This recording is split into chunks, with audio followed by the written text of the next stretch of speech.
everybody, it's Amy from Winterwood Studio, and today we're going to be doing another watercolor mixed media gouache colored pencil tutorial. And I'm going to put the finished image up here so you can see what we're working on. And to help us with that, I've got a little package right here that was a free gift from a company for me to try and see if we like it or not. So we're going to open this and see what's inside and get going on our tutorial. All right, everybody, come on in and let's get creating. Okay, so we're gonna open this and see what's inside, and then we'll get started on the tutorial. This was the second thing that was ever sent to me for free to try. And I was so surprised and happy. Oh, there's a box. Let's see what's in here. Oh. See that? It says Game Note Paintbrush Cleaner. So obviously we need to paint something to try this out. All right, let's see what's in here. This is some nice thick plastic. All right, let's open it up and see what is inside. Okay, so it's got a little handle so it's easy to carry, and some little slots to put your paintbrushes that you're using, and a little tab right here. So let's open this up and see what's in here. Oh, look at that. You could put some paints in here. You could put your watercolors or gouache right in here if you wanted, maybe. And you could use the lid as a palette for mixing. And let's see what's underneath here. Ooh, okay. So it looks like, let's see if we can see in here. It looks like it's got like some paintbrush rests in here, a nubby surface here, and some ridges here for swishing your paintbrushes off on. This would work great for acrylic paint too, not just watercolor and gouache. It's got a nice deep well for lots of water, and I actually am going to like using this, I think, because when I normally paint, I use like just a little mason jar of water, and I have to go back and forth like 3 or 4 times to the sink, which is way on the other side of the house, to switch out my water. And this should stay clean a lot longer. It's got 2, I don't know if you can, well actually, look it, this comes off too. It's actually got 3 water wells in it. So you could have your dirtiest water in here, like maybe medium water in here, and then keep this for clean for washes and stuff. That's really cool. That's actually a really good idea. You can have 3 separate compartments of water and only fill it up once. All in one handy little carrying thing. That is actually super smart. I really like that. This is going to be fun to try. Okay, you guys, let's go fill this up and get trying it.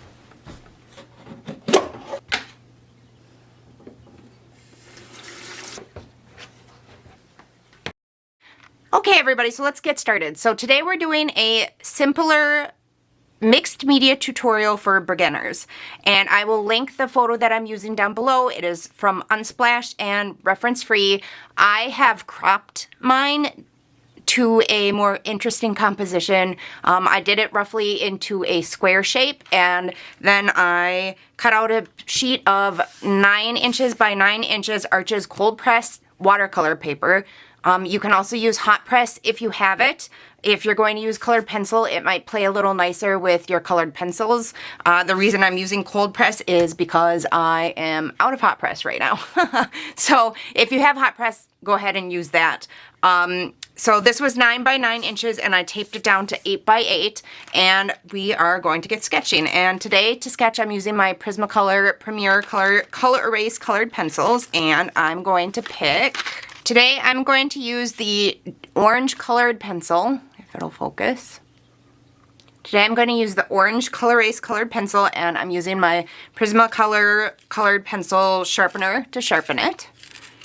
And see what a nice sharp point that gets. Okay, so let's get started. I also have the little bit of watercolor paper that I cut off of here, over here, to test my colors on as needed. Okay.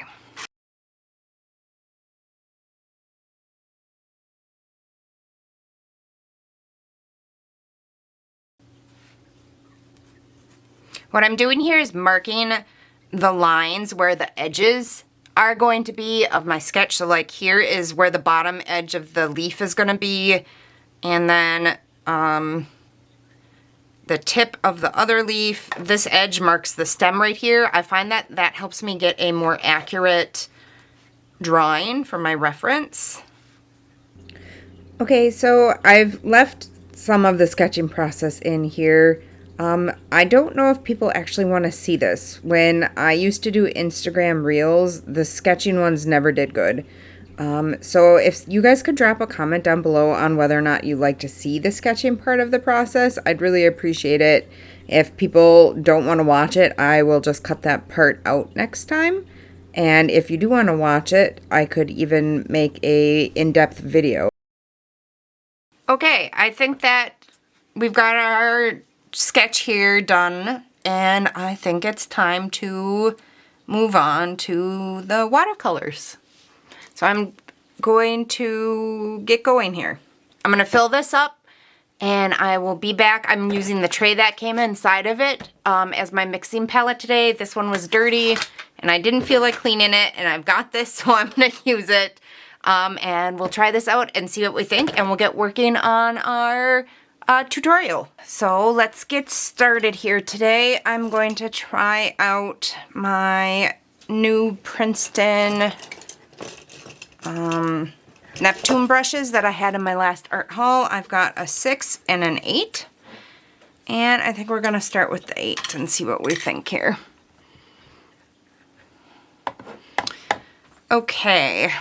So the reference photo's background is kind of a bluey gray, and I think I'm gonna pump up that color a little bit to more of a purpley blue. Alright, let's see here.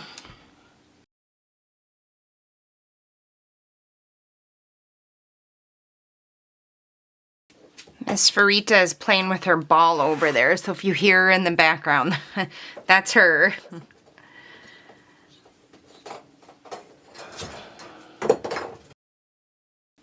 She'll tire herself out here in a minute and go take a nap. I'm doing the whole color theory thing here again. Purple and yellow are complementary colors, which basically just means opposite each other on the color wheel. So they look nice next to each other. And the wood surface down below here is more of a tan gray color, but I think, well, let's see what we can mix up.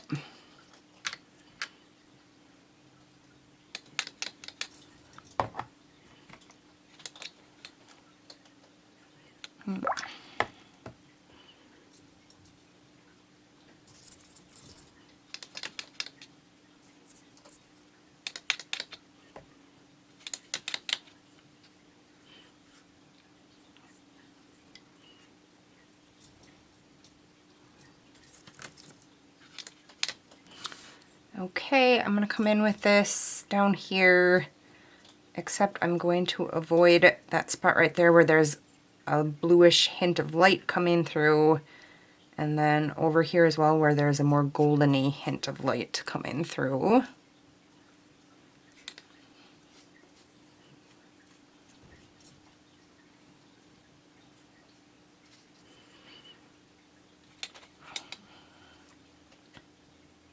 This is just our first layer of wash, so you don't have to worry if it's not exactly right. We're definitely going to be coming over this with multiple more layers.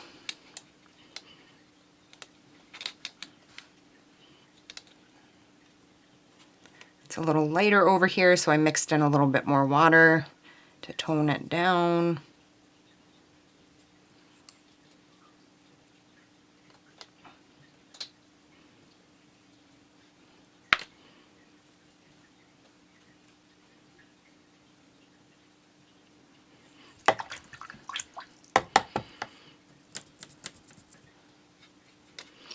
Right in this area, there's a little bit of another slice of an orange, or I think they're oranges, peeking through here, but I'm not going to include that because I feel like that's too distracting. So I am just going to put a shadow in this area here.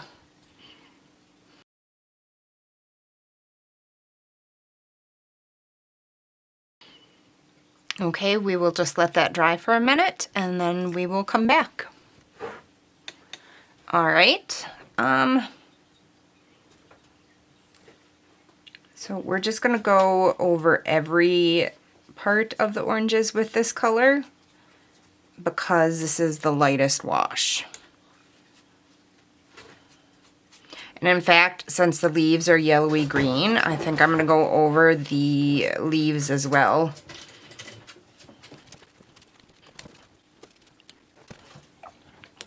Switch to the clean water. I'm using my second compartment here now. It's a little hard to see, but if you look, that first compartment there is getting pretty dirty, so I've moved on to the second compartment for fresh mixing water, which is very handy.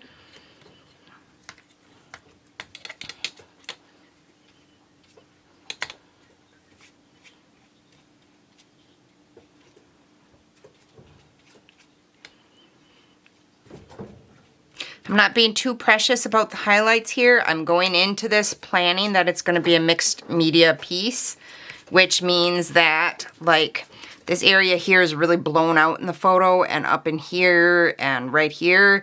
And I'll probably want it lighter than this yellow, but it doesn't matter because I will come back in with my gouache and do some of that for the highlighting after.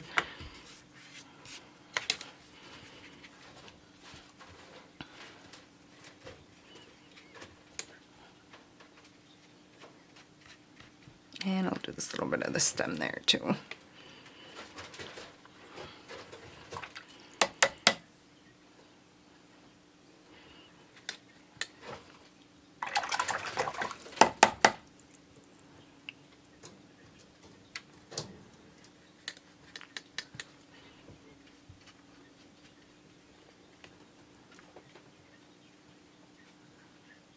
Just darkening up over in this area here.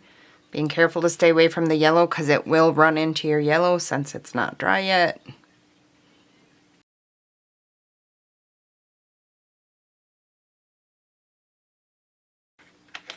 Okay, now we're going to punch up this yellow a little bit.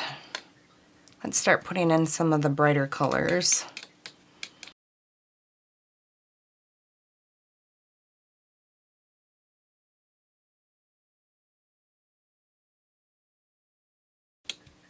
Okay, now for this orange up in here, this area up in here is almost kind of a greeny color. And then as you get down lower, it becomes more and more orange. So what we're gonna do here is add our yellow, but then we're gonna add a touch of a green.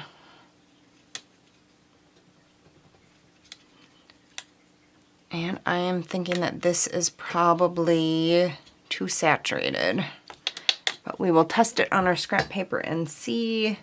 That's pretty saturated. Let's add a touch of raw umber and try it again. That's good. Okay, so I'm actually gonna do this whole orange up here with this color staying away from the highlight. So for me, mixed media pieces are all about the layering.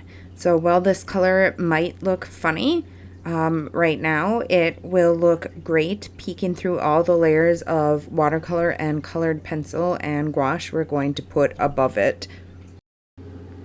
Okay, so I let that layer dry and now I'm back to work on another layer.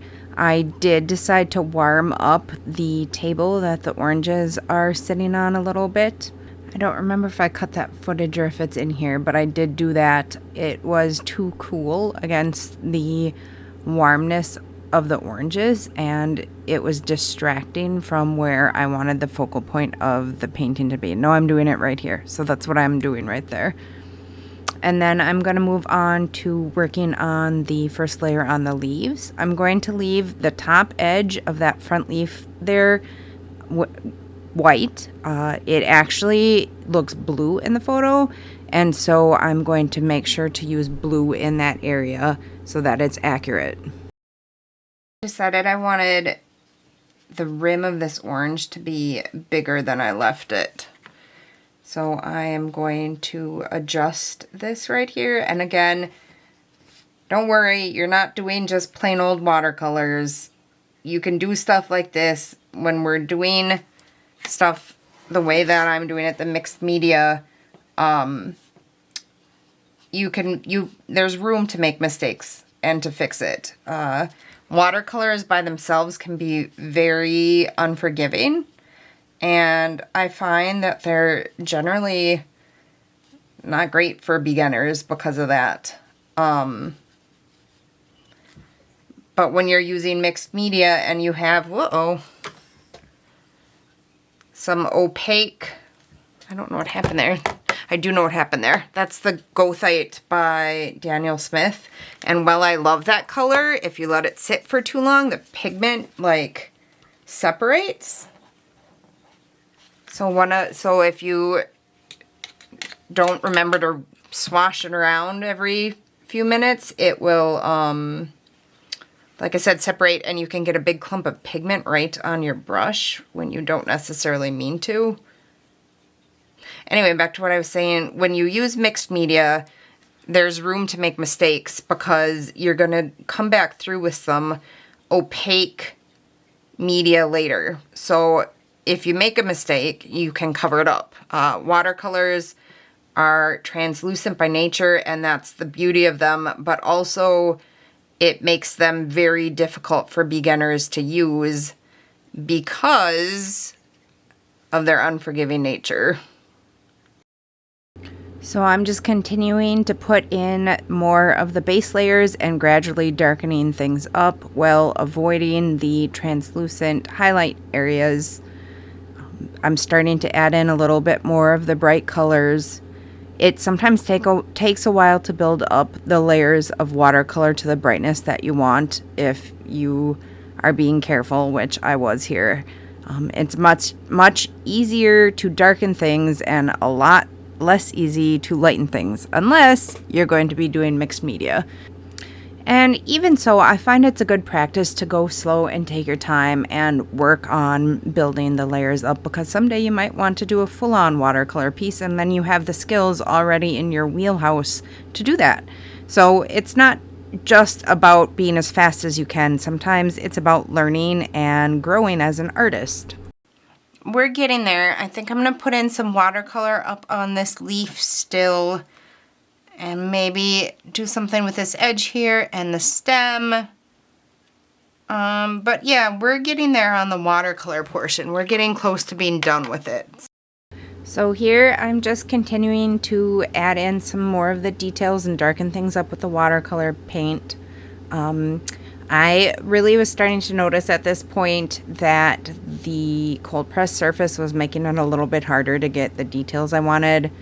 And again, I would have used hot press if I had it. So if you're going to try to follow along and do this, I highly recommend a good hot press 100% cotton paper for this tutorial. Oh, and here I'm putting in a stem and a leaf that I decide to take out later. So if you're following along with this and you're doing what I do, don't do that, because I take it out later. And luckily with gouache you can do that. I just painted right over it later. There was no problem with it. Maybe it's ever so slightly darker in the background right there, but you can't even tell it was there. I just felt like it was too distracting and it was drawing the viewer's eye places I didn't want it to go. So I took that out, and if you're following along with me, don't paint that. Okay, so I'm just adding in more of the details, dividing the orange segments. Right there where I'm working now, I decided that I wanted the white peel part of the orange to go up a little higher. And I used a buff titanium from Daniel Smith. It's a little bit opaque, so sort of like gouache, but still more like watercolor. And I painted it up a little bit higher. I did sketch this while it was laying flat so I could film it for you. And I should have picked it up and looked at it before I started painting, because that orange section or lemon or whatever it is in the middle there is actually a little bit elongated, and that is a very good tip for you when you're sketching. Have your paper upright, or at least at a slant if you can. If you have it laying totally flat, because of the way it's laying and the way your brain perceives it, it is very, very easy to elongate objects while you are drawing. And normally I would stand it up and check it, and I didn't today, and we have some tough stuff going on with our family right now, a little bit of a family emergency, and things are not going real smoothly right now, so my brain froze and I did not pick it up and look at it. So I highly suggest that you do. I think that's about as far as I want to take it with the watercolor. So I am going to clean this up, and then I am going to get out my colored pencils. And before I put this away, this was so helpful during the work that I was doing today. I really like the multiple different containers for water, so I don't have to keep getting up to get fresh. I love the little nubby texture in the bottom of this one. It really helped get the watercolor out of my brush when I wanted to clean it off and switch. It was really stable. It's got some nice feet on the bottom that keep it really stable while I work. It wasn't rocky or tippy in any way. I wasn't worried about spilling it. And I really enjoyed using the little palette tray that came with it to mix my colors. So I would give this 2 thumbs up, and I definitely recommend it. And if you want to check it out, the link for it will be down in the description. And if you want to check it out, the link will be down in the description down below, and I highly recommend it. Okay, so I'm going to clean up, and I will be back with my colored pencils. Okay, everybody, it's time to get out our colored pencils. I'm using the Faber Castell Polychromos again. They are my favorite to use for this kind of work. Make sure you have your scrap of paper here handy for testing things. And let's get to work.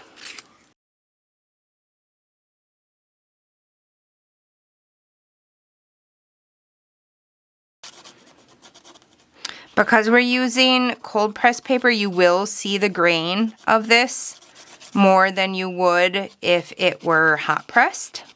Again, if you don't like that, feel free to use hot press. Again, I was out of hot press, so I used cold press today. I don't mind the grainy look. I kind of like it. It makes me feel like it's more like an old-fashioned illustration.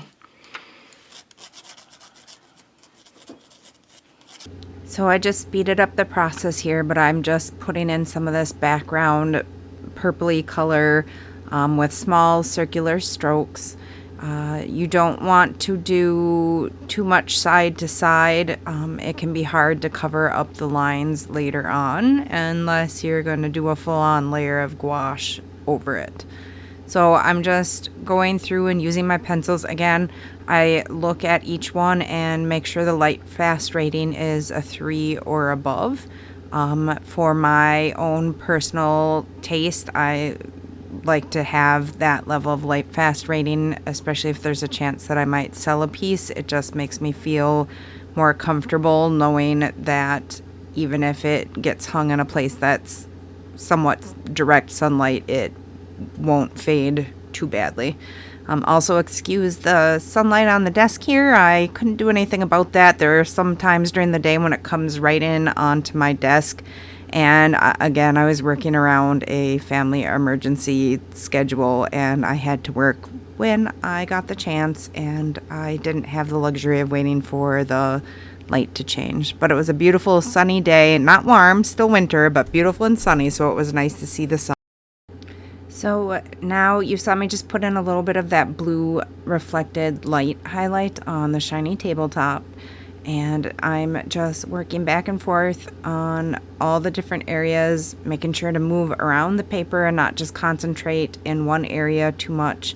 I find if you work in one area until you think it's done, it's very easy to overwork that area, and then the whole painting looks kind of stiff and uncomfortable. So I like to work all throughout the painting as I go. If I have the yellow in my hand, I will work in multiple different places that need the same color and just sort of scatter it throughout the whole painting instead of just focusing on one area until I think that one area is done. So here I'm just putting in some veins and just some darker details within each piece of the orange. I did end up covering that with more gouache than I thought I would, so that's not strictly necessary if you think you might put in a lot of gouache. I actually ended up doing a layer of watercolor, then a layer of colored pencil, then a layer of gouache, and then another layer of colored pencil over it. So this was like multiple layers. So if anybody needs any help with layering, this is the video to watch, because it's like 5 hours of layering this video was. So here I'm still continuing to just put in the details. I'm working on the couple of seeds in the orange slice there. One thing I really liked about this reference photo was the way the light shone through the translucent flesh of the fruit, and I really wanted to try to capture that in the finished piece along with the light on the table. I find light is one of the subjects that I most like to paint, and I find it fascinating to see what it looks like. Okay, everybody, I'm on to my last layer in this mixed media piece.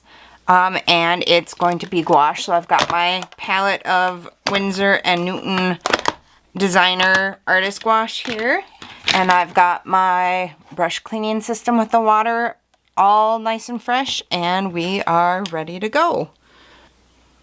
So looking at this, I think I want to go over the background with some gouache and possibly the sunlight coming through here and over here. I definitely want to smooth this orange out and maybe do a little more on this leaf. I want to make this patch of light coming through pop a little more, plus there's a highlight I missed over here and some highlights down in here. And I think I might put in some more of the veining detail on these lemon and orange slices as well. So that is my plan. I will probably speed this up a little and pop in, and I'll probably speed this up a little and do a voiceover, and then pop in with some real-time stuff if needed throughout. So let's get started.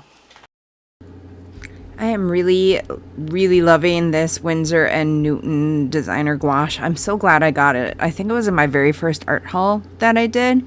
I was using the Himi gouache before, and that is a very good student grade artist gouache. And if you are just learning and aren't sure if you're gonna like it, I definitely recommend that. But the Winsor and Newton gouache is so opaque and so velvety and so pigmented, and when it dries, it almost actually really looks like velvet. Okay, so I decided that the leaves that I had put in here were, and the extra stem were distracting, so I painted over them with my gouache. And that's the nice thing about gouache. You can totally do that. If you decide you don't like something, you can just go over it and fix your mistake. I may have to come back and do another layer after this dries. I have to see how translucent it is and if you can still see it through there. We will see what happens. So gouache is great for going over highlights, but I also feel like sometimes it helps to just pull everything together. Like sometimes things can look a little scattered and grainy, and if you go through and use gouache, and I'm not just talking about highlights, but just gouache in all the regular areas, it feels like it makes the whole painting more cohesive. And a little less busy, I guess. And also a nice thing about gouache is that it re-wets and mixes easily on the paper. So you see me doing this leaf here. I'm going to let this layer dry, and then I'll come back in a minute and re-wet it delicately and mix the dark green into that light whitish blue, and it will just blend beautifully. Okay, so here I'm going to treat the gouache like I would watercolor, and I'm going to soften this edge. I'm just going in with a damp but clean brush and just sort of bringing this edge down a little bit. And then because it's a little blurry in the reference, I'm going to do the same thing up here. Just blur it out a little bit, soften the edge. Okay, so in a second here, I'm working on this stem here, and I do eventually just decide to totally paint that out. Even that little bit seemed distracting to my eye when I got to a certain point, and I just covered that whole part up with the background color. And here you see me working a little more on blending the two sides of the leaf together. I'm adding in some gouache and sort of smoothing out the graininess. I'm using the gouache here in a thin enough layer with enough water that it's almost more like a watercolor wash rather than a thick, heavy layer of gouache.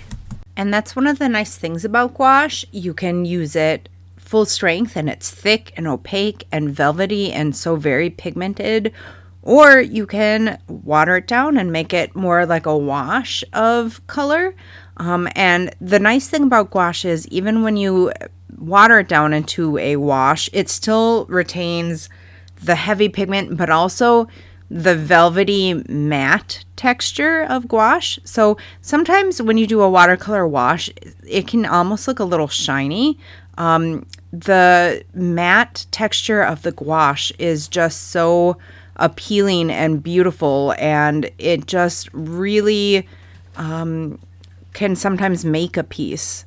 Here you see me using some light blue gouache on the tabletop. I have it watered down, and again, it's more like a wash, and I'm just lightening where the shadows are so that it is, that right side of the table was just a little too dark. And here I'm putting in some highlights in the top of the lemon slice and around the outside edge of the other lemon slice. I'm working on that area that I added the buff titanium to bring the pith of the orange up a little bit. I'm filling in some of the oranges and brightening up the colors a little, and putting in a little bit more of the texture and details. It's hard to see there, but I am putting in a little bit of a white highlight on that round center slice on the bottom lower left edge to make it just look a little bit brighter. Maybe you can see it a little bit there. I went back over it. I go over it a couple times. And I also go over the seeds a couple times, trying to get them to look more like a shadowy seed that is being backlit by light and less like one that's just protruding through. There you can see the highlight really good on that lower left edge, and in fact I later decide that that's a little too bright, and I think I go back and soften it down a little bit. Here I'm correcting the shadow on that lower edge, and now I'm working on the highlights of the main slice again. Just putting in more details, more of the veins, lightening things up, trying to get that look of the sunlight shining through the slice of the orange and just trying to capture that beautiful translucent glow of light. Okay, I'm getting to the point here where I want to stand this up and walk away about 10 feet and see what I think. So I'm going to do that right now, and I will be right back. Okay, I'm thinking I want to lighten up this side here a little bit more and maybe darken this bottom edge here a little bit. I actually ended up doing so much gouache on this piece that I felt like I ended up losing some of the texture I like from the colored pencil. So I had said before that the gouache layer was my last layer, and it is not. After I finish this gouache layer here in a minute, I'm going to take the colored pencils back out again and add in another layer of texture, just because I really like the look of texture that colored pencils will add to a piece. Okay, you guys, at this point, I am taking the colored pencils back out. I want to bring in some of the texture that I lost with the gouache, and then I think we'll probably be about done. So the beautiful thing about watercolor and colored pencil and gouache is that it's perfectly okay to do multiple layers of them. So you can do a layer of watercolor and then colored pencil and then gouache and then colored pencil again. You could even do another layer of gouache and another layer of colored pencil over it. As long as the tooth of your paper will hold the pigments, then you can keep going for as long as you want. I find it very forgiving for fixing mistakes, and also I feel like it gives a special texture to a piece that you just can't get with watercolor alone. Don't get me wrong, watercolor is beautiful and luminous and translucent, and if you're doing like a loose watercolor painting, there's nothing better. But the more realistic that I get, the more I feel like I want to be able to add in some of that texture with the colored pencil. And it just really makes a piece pop, in my opinion. So here I am putting the very final finishing touches on here. These are the very last layers of colored pencil. I'm putting in a little bit of the grain of the wood on the table there, and adding in a little peachy glow here on the side. And I think that's about it. Okay, you guys, I think this is done. I'm just going to clean up and then we'll do the tape peel and we'll see what we have. So again, I can recommend this brush cleaning system and palette tray from Game Note. It worked very well. I really liked having the 3 buckets of water so that I didn't constantly have to go and refresh my paint water, and it worked out really well. I definitely recommend it, especially if you don't have easy access to a sink. So let's clean up here and then I'll be back to do the tape peel. Okay, I'm back. Let's do the tape peel, everybody.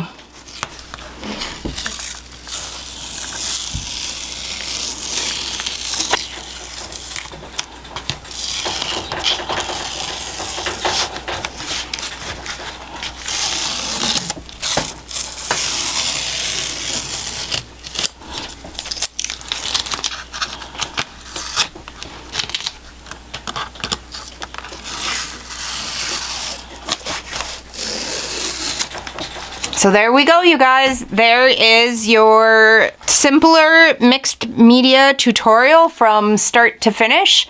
I will have, like I said, the reference photo linked down below, so if you want to follow along, you can. And I hope you enjoyed it, and I hope you learned something. And if you enjoyed the video and you liked it, please hit the like and subscribe button so that you can help support my channel and so that you can get notified for the next tutorial that should be coming soon. And until next time, happy creating!